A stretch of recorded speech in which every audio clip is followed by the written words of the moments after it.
y una manifestación clara es estar aquí después de muchos días y muchas semanas y meses. Pero aún así, permíteme que sea un poco irrespetuoso, pero poder decirte que quizá aparte de mi fotografía en esta diapositiva, también pueda estar tu fotografía.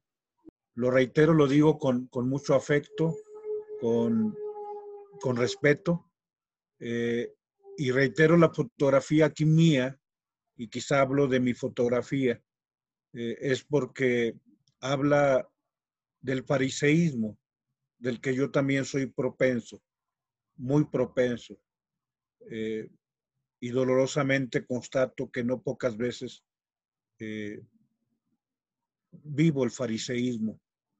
Pero también es bueno que tú en esta mañana, en que el Señor nos invita a revisar nuestra vida, revisemos si tenemos algo, aunque sea poquito, de esta enfermedad, de esta pandemia, otro tipo de pandemia religiosa que lleva no 6 meses, sino 20 siglos en la religión, en cualquier religión, se llama fariseísmo. Hoy mi reflexión la he llamado medicamentos inoperantes, porque para que el medicamento pueda funcionar, lo primero es que uno tiene que reconocerse enfermo.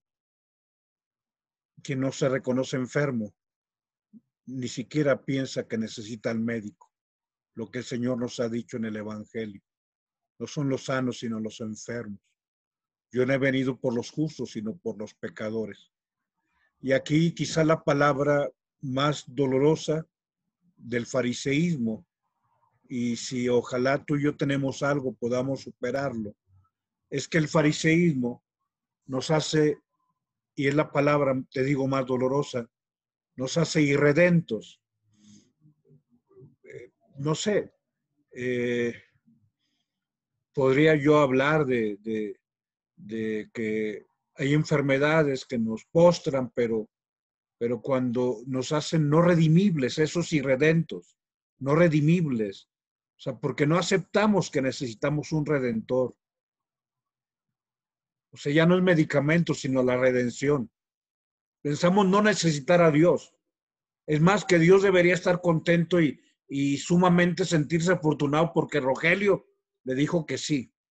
Y es una manifestación de esta situación del fariseísmo. En el calce de la diapositiva sin fotografía, he puesto una frase de George Bernanos que dice que el fariseísmo es sangre envenenada. Y dice, ¿quién puede decir que en su cuerpo no corre un poco de la sangre de estas víboras, de estas áspides? Pero bueno, vamos a dirigirnos a nuestra reflexión. Vamos a hacer la oración en el nombre del Padre, del Hijo y del Espíritu Santo. Amén.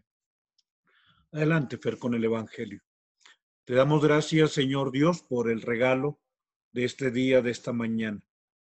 Danos, Señor, tu luz. Tú conoces nuestra vida, tú conoces nuestra historia. Tú conoces la historia de salvación que tú mismo has suscitado en nosotros. Porque aparte de la historia humana, existe una historia de salvación donde tú te has hecho presente, donde tú no nos has dejado solos. Ayúdanos, Señor, a quitar todo aquello que pudiera impedirnos sentirnos necesitados de ti, profundamente necesitados de ti. Sentirnos enfermos para saber que necesitamos tu ayuda como médico divino. Sentirnos que todavía hay mucho que trabajar contra el pecado para sentirnos necesitados de un redentor. Sentirnos necesitados de ti, Señor. Que el Señor esté con ustedes. Del Santo Evangelio según San Mateo. Gloria a ti, Señor Jesús. En aquel tiempo habló Jesús diciendo, ay de vosotros, escribas y fariseos hipócritas, que os parecéis a los sepulcros encalados. Por fuera tienen buena apariencia, pero por dentro están llenos de huesos y de podredumbre. Lo mismo vosotros, por fuera parecéis justos, pero por dentro estáis repletos de hipocresía y crímenes. Hay de vosotros, escribas y fariseos hipócritas, que edificáis sepulcros a los profetas y ornamentáis los mausoleos de los justos, diciendo, si hubiéramos vivido en tiempo de nuestros padres, no habíamos sido cómplices suyos en el asesinato de los profetas. Con esto atestiguáis que en contra vuestra, que sois hijos de los que asesinaron a los profetas. Colmad también vosotros la medida de vuestros padres. Palabra del Señor. Gloria a ti, Señor Jesús. Aquí, aunque el lenguaje es no tan cercano, pero el Señor les está diciendo, terminen ya de hacer lo que sus papás hicieron. El Señor habla acerca de la enfermedad llamada fariseísmo. Adelante, Fer. Yo quisiera que ubicáramos algunos escenarios de nuestra vida cotidiana. ¿Conoces alguna persona alcohólica en la que no se le pueda convencer de que está enferma? ¿Hay alguien cercano o cercana a ti que no entiende que esa enfermedad llamada alcoholismo le está llevando a problemas físicos ya? ¿Le está deteriorando su cuerpo? Su rendimiento, o sea, la persona no rinde o no rendimos lo que tenemos que rendir. ¿Hay alguna persona que no entienda que el alcoholismo ya le está trayendo problemas económicos? O sea, ya se gasta antes de que venga el sobrecito, le depositen, o cuando apenas sale, ya inmediatamente tiene que ir a pagar o se va a festejar que tiene el sobre o que le depositaron. ¿Hay alguna persona que en el alcoholismo no acepta que tiene problemas laborales? Sí, porque empieza a sacar excusas para llegar tarde o para no ir un día en que se siente mal por todos esos estragos que le están causando las bebidas alcohólicas. O lo que es peor, a nuestros jóvenes. Algún joven que precisamente porque pues antes era el viernes y el sábado y ahora es el jueves y ahora el miércoles, no sé cómo le llamen, pero de pronto la persona ya no va a ciertos días. O sea, yo sé que ahorita estamos en el school office, bueno, home school, pero hay quien ya desde el viernes, o mira, te lo digo de algo que tú conoces. O sea, este es un síndrome de la UDEM y del tecnológico. Pobres maestros. El lunes los alumnos están recostados en el pupitre. Sí, así están. Tú lo sabes. Los lunes en el TEC y en el UDEM, y no sé, en la UNI también, y en la UR y en el CU y en la Mexicana del Noreste, y todas están dormidos. Pobres maestros, en serio. Y bueno, no es difícil que te diga yo lo que tú sabes. O sea, el alcohol se transpira, o sea, ese aula de clases el lunes huele alcohol. Y hay quien tiene problemas legales y claro, problemas familiares con su manera de beber. O sea, el problema es ese. O sea, que la persona no se convence que tiene un problema. O adelante, ¿tú conoces algún joven que es indiferente? No, atrás, Fer.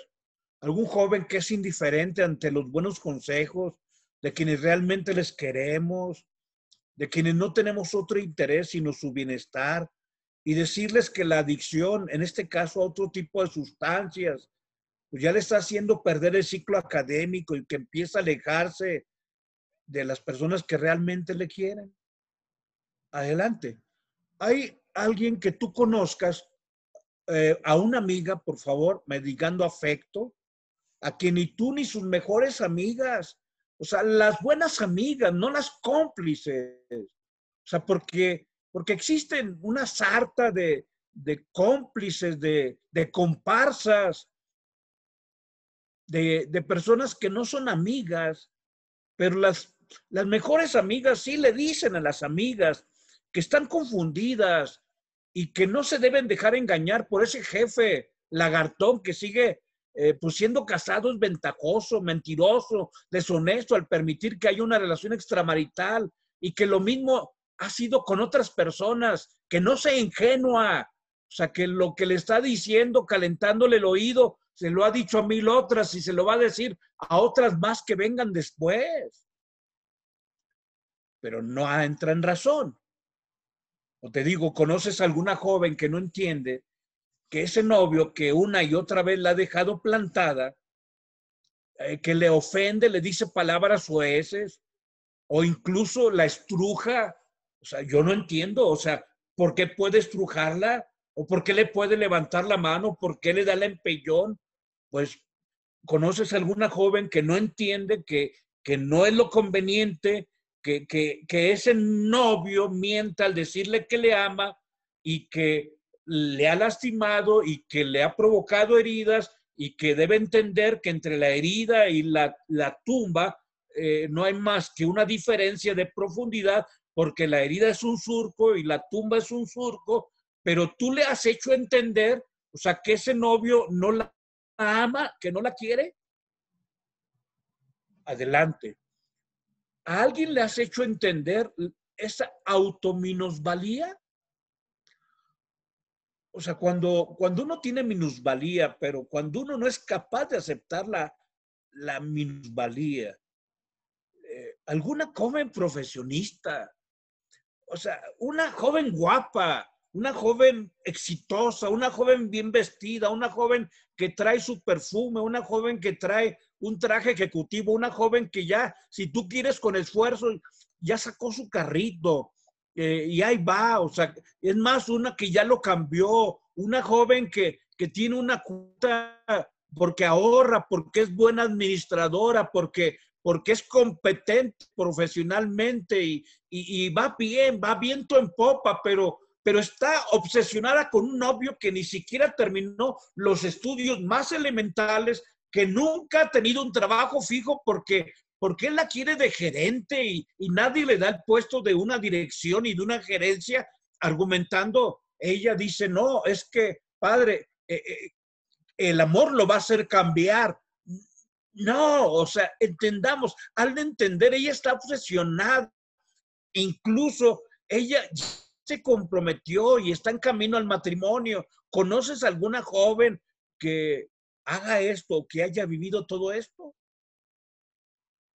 En los escenarios que te he descrito, el escenario del alcohólico, el escenario del joven adicto, el escenario de la joven que está enamorada de ese jefe lagartón que embauca a todo mundo, en el escenario de esa joven que permite que el novio le lastime, en el escenario de esa joven que no se, que no se valora. Existe un factor común.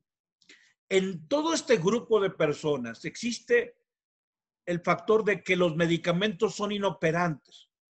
¿Por qué? Porque no aceptamos que estamos enfermos, porque no aceptamos nuestros errores y porque pensamos que las personas que nos dicen cosas para nuestro bien en realidad no nos entienden, cuando somos nosotros los que no entendemos. En todos estos casos, sucede algo como lo que acontece hoy en el Evangelio y que el Señor recrimina. Terminen de hacer lo que hicieron sus padres, les dice el Señor. Y lo van a hacer, porque si sus padres mataron al profeta, ellos van a matar al verbo. Ellos van a rechazar y darle muerte al verbo encarnado, a la palabra de Dios hecha carne, al Hijo de Dios. Así es el fariseísmo también hoy en día. Hoy sucede que el hombre y la mujer se enamora de su propia enfermedad, se enamora de sus propios padecimientos y por lo tanto se vuelve inoperante. Adelante, vamos a hablar acerca del fariseísmo. Hablar de que en tiempo del Señor, aunque no lo toco ahorita o ya lo compartí en otros momentos, lo compartiré después, existían 34 grupos socioreligiosos. O sea, el fariseo es uno solo de esos 34 grupos socioreligiosos. Otro grupo son los saduceos. Otro grupo son los seguidores del Bautista. Otro grupo son los esenios. Otro grupo son los herodianos. Otro grupo son los sicarios. Y así podríamos sacar los grupos religiosos en tiempos de nuestro Señor. Pero bueno, este es uno de los grupos, de los dos grupos más grandes. Los dos grupos más grandes eran los fariseos y los saduceos. Solamente que hay una diferencia. El saduceo es de la familia sacerdotal. Los saduceos son dueños del templo. Y cuando se les toca el templo, ellos brincan. Pero el fariseo es el doctor de la ley y cuando se les toca la ley, ellos brincan. ¿Sí? El saduceo tenía su interés en el lugar sagrado, el templo de Jerusalén. Y cuando el Señor habla contra el templo y los abusos del templo y que han convertido en cueva de ladrones el templo, los saduceos son los que dicen hay que matarlo. Pero cuando el Señor dice que no fue el hombre el que fue hecho para la ley, sino la ley para el hombre, los que van a querer matarlo son los fariseos. Pero aquí, dentro de este escenario socioreligioso, quiero comentarte que si los saduceos son sacerdotes, su familia sacerdotal, los fariseos son laicos, son seglares. Digamos, tan limitados y tan enfermos estamos la casta sacerdotal, como también quienes son parte del laicado o de la vida de los seglares. Veamos este fenómeno porque se repite hoy en día. Hoy en día, este escenario socioreligioso histórico del pueblo de Israel, verás que hay unos elementos que hoy en día se viven en nuestra iglesia. Obviamente el fariseo se convierte en defensor de la ley, de la tradición y de la estricta observancia. Como el fariseo no puede ofrecer culto en el templo, su fortaleza está en observar la ley, la tradición. Y entonces ellos cumplen meticulosamente todo lo que marca la ley. Incluso hay cosas que las multiplican. Ya el día de ayer decía el Señor, hay de ustedes escribas y fariseos hipócritas que pagan el impuesto de la menta, del anís, del comino, pero no cumplen el derecho, ni la compasión, ni la fidelidad. Esto deberían cumplir sin descuidar aquello. O sea, el Señor reconoce que hacen cosas buenas, pero se olvidan de lo esencial. Y entonces, bueno, el fariseo cumple las prescripciones de la ley y las multiplica. Su ciencia, o sea, un buen fariseo, un buen parishim, un buen fariseo tiene tres cosas que nunca va a olvidar.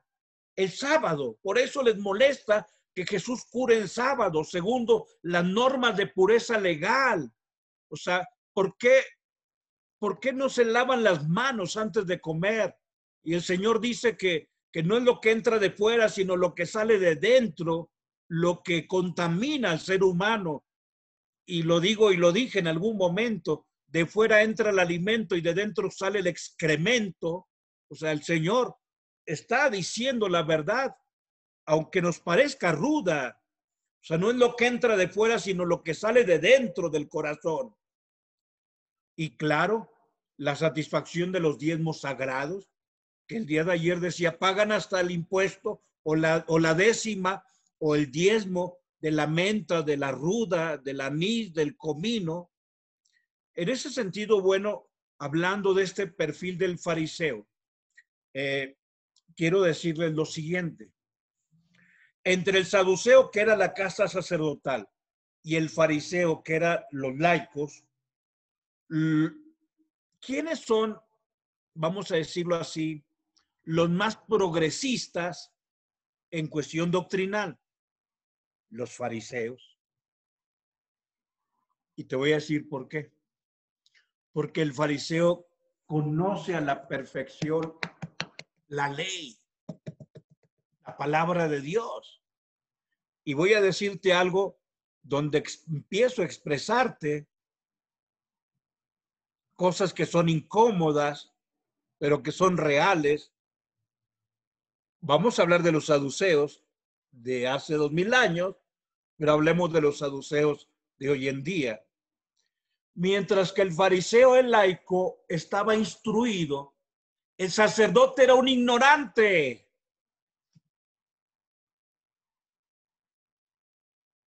¿Por qué? Porque el sacerdote se conformaba con el culto, se conformaba con ofrecer sacrificios y no se instruía. Entonces, en ese fenómeno histórico socio-religioso, ¿quiénes son los más ignorantes? Los sacerdotes. Cualquier parecido con el día de hoy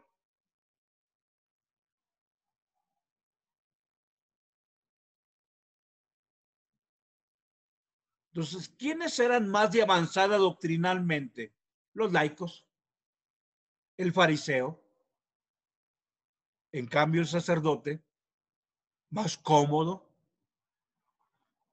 lo traduzco a nuestro tiempo, ¿no? Pues yo con que celebre 15 años y bautice, padre, y consideras que no es algo grande bautizar y celebrar, ¿o sí? Pero nos volvemos comodinos. Y lo digo, dinereros. ¿Por qué? Porque el sacerdote también de la antigüedad le llevaban el diezmo. O sea, ya tenía asegurada su manutención e incluso lo que reclama el profeta Isaías y Jeremías. O sea, al saduceo, el sacerdote del judaísmo, le convenía que la gente pecara. ¿Por qué? Porque iba a traer sacrificios para el perdón de los pecados, sacrificios de expiación. Y entonces, entre más pequen, mejor, porque me traen más. Sé que estoy metiéndome en campos muy delicados. Cualquier parecido con la actualidad. Pero vamos a los fariseos. Doctrinalmente te digo, eran personas de avanzada. Ellos creen en la resurrección. El saduceo no. ¿Por qué? Porque el saduceo no progresó. El sacerdote se quedó con Moisés. El fariseo conoce lo que dicen los profetas. El fariseo conoce todos los demás libros de la escritura. A un saduceo, voy a decirlo como dicen a veces nuestros seglares. Oye, padre Rogelio, ¿cuántos años estudiaste en el seminario? Pues mira, desde las humanidades, el curso introductorio, la filosofía, la teología, y después saqué una especialidad en teología dogmática, pues estudié 11 años. Y la gente dice, oye, ¿y 11 años para aprender a decir misa? ¿Alguna vez lo has escuchado? Pues era lo mismo. O sea, si tiene 46 libros el Antiguo Testamento, yo saduceo, me conformo con conocer 5, que es el Pentateuco, que es la ley de Moisés, y ya con eso. ¿Por qué? Porque ahí viene lo de los sacrificios. Sobre todo el Levítico, lo conozco a la perfección, porque en el Levítico se describen todo tipo de sacrificios. Yo soy sacerdote, yo soy el que hago el sacrificio, pero bueno, en ese sentido, bueno, el saduceo se queda de ignorante, mientras que el fariseo progresa, asimila esa revelación de Dios que va perfeccionándose creen en la resurrección, creen en el juicio final, ellos creen en los ángeles, ellos esperan al Mesías que va a liberarlos. El saduceo no, el saduceo basta el altar y el sacrificio. El problema, digamos, del fariseo, y es ahí donde tenemos que revisarnos, es que el fariseo desprecia a la gente que no es como yo.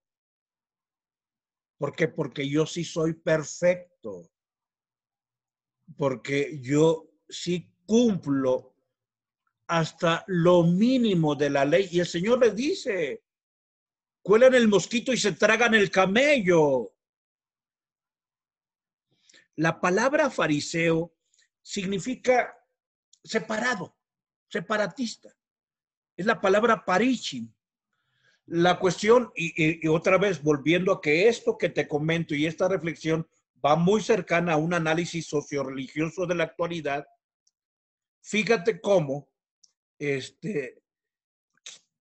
quienes llegan a tener más influencia en el pueblo de Dios es el fariseo más que el saduceo. O sea, el laico que aparece con mucha espiritualidad que un sacerdote. Algo de eso se empieza a vivir.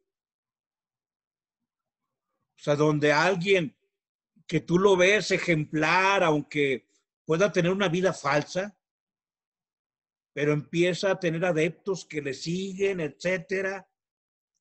Y te pongo un ejemplo sencillo. De pronto, antes de la pandemia, venía un predicador laico y junta miles de personas y en algo tan grande y tan sagrado como puede ser una Eucaristía, no es tanta la respuesta.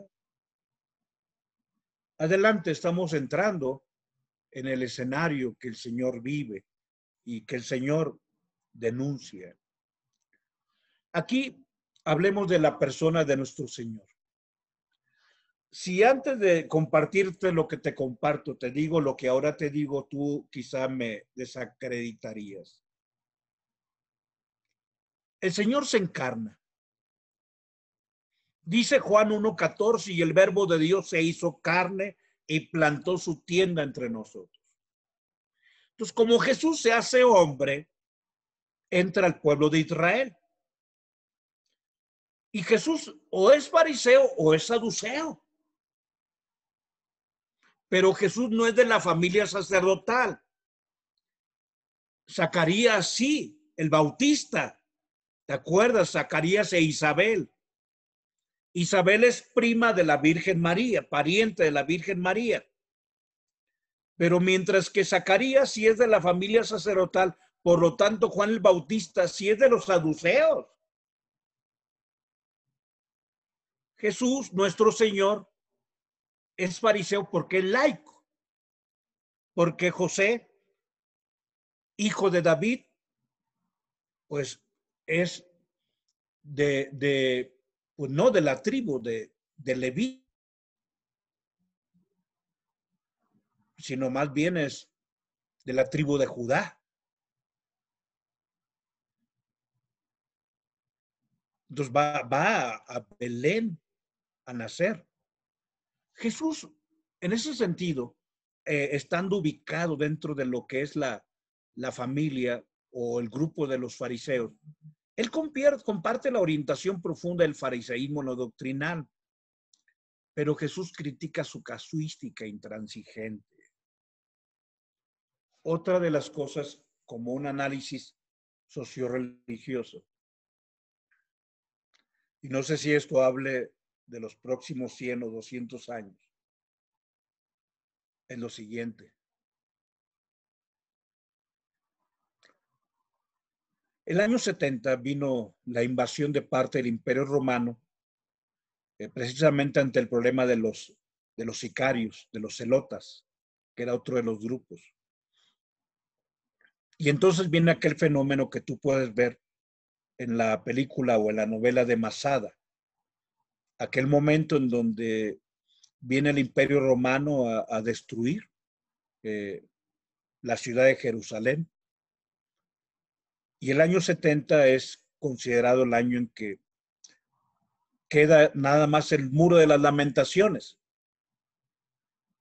Sí, ese muro de las lamentaciones que tú has oído hablar. Y a partir del año 70 ya no hay sacerdotes. Oye, padre, y en Monterrey hay una sinagoga, sí, sinagoga, no templo. Y en las sinagogas hay rabinos, que son los fariseos. Ellos no tienen ya sacerdotes.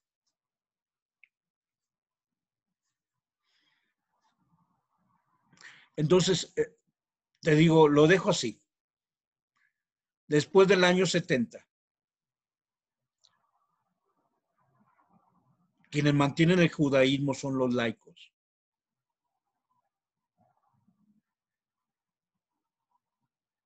Sí, los laicos. Y hay, digamos, el movimiento llamado de los sionistas. Tú has oído hablar de los sionistas, los radicales, muy radicales. Porque el laico suele ser muy radical también. Te digo, cualquier parecido con la realidad. Voy a ir un poquito más allá. Yo amo el sacerdocio, amo mi ministerio, amo ser presbítero de la iglesia, amo el orden sacerdotal, como también amo y respeto el matrimonio. Pero te comento, cuando un día no haya sacerdotes, que no lo deseo, ni lo quiero, ni quiero soñarlo, no estoy presagiando, no estoy yo profetizando nada, yo no estoy hablando de que Dios va a dejar sin sacerdote a su pueblo, no, pero así como el judaísmo sobrevivió con los laicos, el cristianismo puede sobrevivir con los laicos. Pero bueno, sé que me estoy complicando yo solo. El problema de el fariseo es pues, que ellos poseen un defecto. Y ojo, te digo, vamos a revisarnos. Manejan las apariencias, lo que hoy el Señor dice, sepulcros blanqueados. Muestran una profunda piedad que en realidad es un aparador. Adelante, las apariencias son parte de su virtud. Ellos quieren impactar, pero Jesús no se deja impactar. Por eso esas expresiones, sepulcros blanqueados, por fuera muy bonitos, pero por dentro pura pudredumbre. O sea, por fuera blanqueados, lavadita la loza, o sea, con muchas flores, pero por dentro pura descomposición, serpientes, raza de víboras. Y digamos, bueno, ya el Señor había advertido sobre este pecado nuestro cuando Samuel no quería ungir a David. Y le dice el Señor, Samuel, la mirada de Dios no es como la mirada de los hombres. El hombre mira las apariencias, pero yo miro el corazón. En ese sentido, Jesús denuncia con valor y con libertad los vicios del fariseísmo. Pero parece que los cristianos, lejos de que seamos imitadores del Señor, nos hemos convertido en imitadores de esas víboras llamadas fariseas. Adelante. ¿Verdaderamente tú y yo somos fariseos o somos cristianos? Y no me dejarás mentir que cada vez somos más los pseudocristianos, que parecemos extraños místicos, que queremos tener una buena relación vertical de aquí para allá, pero con los que están en lo horizontal, nada. O sea, yo con el Dios de los cielos, yo con el Dios altísimo, Dios y yo somos mayoría, pero ¿y mi hermano? Esa relación es cada vez más pobre. O sea, cada día existimos más místicos extravagantes, que escuchamos la dulce voz de Dios. Dios me habló, pero no escucho la voz del prójimo. Eso es fariseísmo. místicos modernos, digamos que hasta le ponemos nombres a los ángeles, pero que no conozco el nombre de la persona que vive a un lado de mi casa. Por eso pongo el título adelante en esta diapositiva. Somos